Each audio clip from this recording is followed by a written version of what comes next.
نعوذ ونسلم علی رسولہ الکریم اما بعد فاعوذ باللہ من الشیطان الرجیم بسم اللہ الرحمن الرحیم۔ السلام علیکم ناظرین، ایس کے بی روحانی پروگرام میں میں ہوں آپ کا ہوسٹ رانا زروف۔ ناظرین محترم، رمضان المبارک کا آخری عشرہ ہر طرح کی نجات کا ہے۔ اسی مناسبت سے آج کی ویڈیو میں ہم آپ کو 21 رمضان کا وظیفہ حاجت 2021 کے بارے میں بتائیں گے۔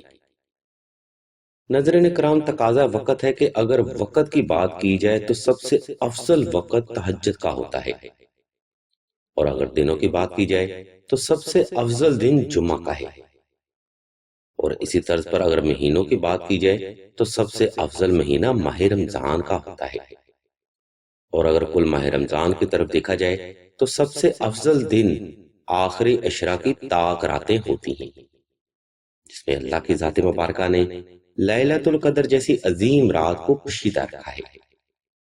اسی مبارک نسبت کو مد نظر رکھتے ہوئے آج کی ویڈیو میں ہم آپ کو 21 رمضان کی عبادت اور وظیفہ کے بارے میں بتائیں گے۔ اگر آپ ہمیں اپنی زندگی کے یہ چند منٹ توجہ کے ساتھ عنایت فرمائیں تو بے شک اس علمی پروگرام سے آپ کو لازمی فیض حاصل ہوگا۔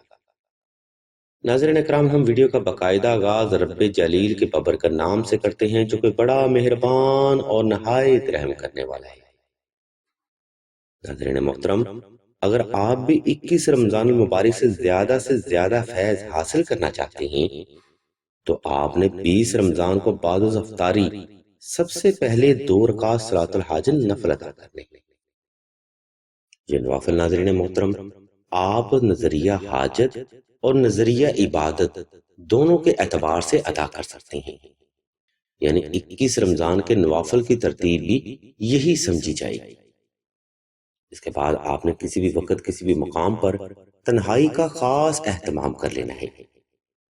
اس کے بعد آپ نے اول و آخر درود شریف کے ساتھ کم از کم 313 بار سورہ اخلاص کی تلاوت دل کی ہر دھڑکن کے ساتھ کرنی ہے۔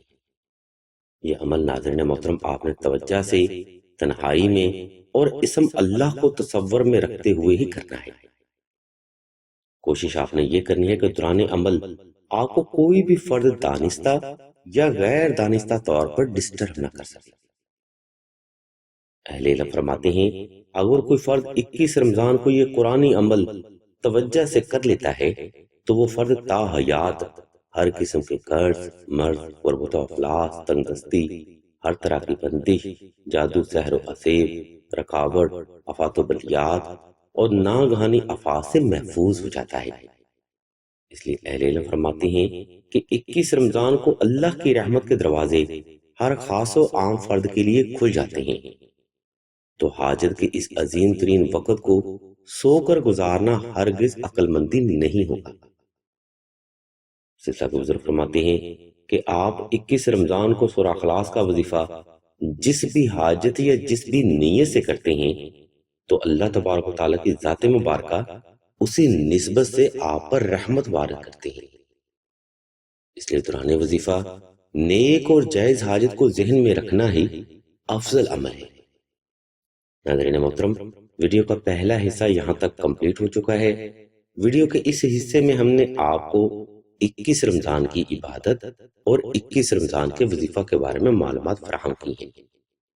آپ یہ عمل توجہ کے ساتھ کریں، انشاءاللہ اللہ کی رحمت خاص بھی آپ پر ضرور توجہ کرے۔ اسی کے ساتھ ہم ویڈیو کے دوسرے حصے کی جانب بڑھتے ہیں جہاں ہم آپ کو 21 رمضان المبارک کا خاص عمل ناد علی کے بارے میں بیان کریں گے۔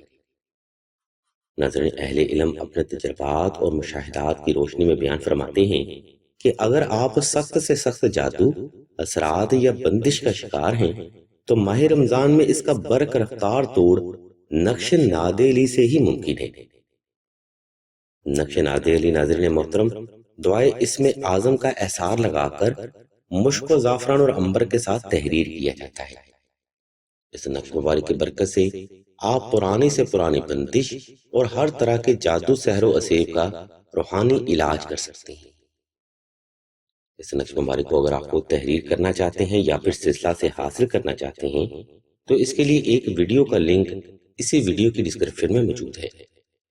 آپ مزید رہنمائی کے لیے اس ویڈیو لنک کو بھی وزٹ کر سکتے ہیں، اور مزید رہنمائی حاصل کرنے کے لیے آپ راشد بھائی کے نمبر پر واٹس ایپ بھی کر سکتے ہیں۔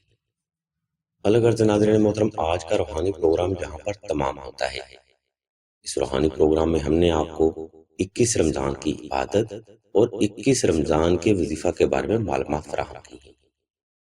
اگر آپ کو یہ ہماری علمی کاوی پسند آئے تو ہمارے اس چینل آن لائن استخارہ آن فون کو سبسکرائب کر کے گھنٹی کے آئیکن کو پریس کر دیں اور آل کے آپشن کو بھی لازمی دبا دیں، تاکہ حصول علم کے لیے کوئی بھی روحانی پروگرام آپ سے مس نہ ہو سکے۔ اللہ تبارک و تعالیٰ کے حضور دعا ہے کہ تمام مسلمانوں کو اپنے حفظ و ایمان میں رکھیں، اور تمام مسلمانوں کی تمام نیک اور جائز حاجات کو صدقہ محمد والے محمد کی نسبت سے جلد پورا کریں۔ آمین ثم آمین یا رب العالمین۔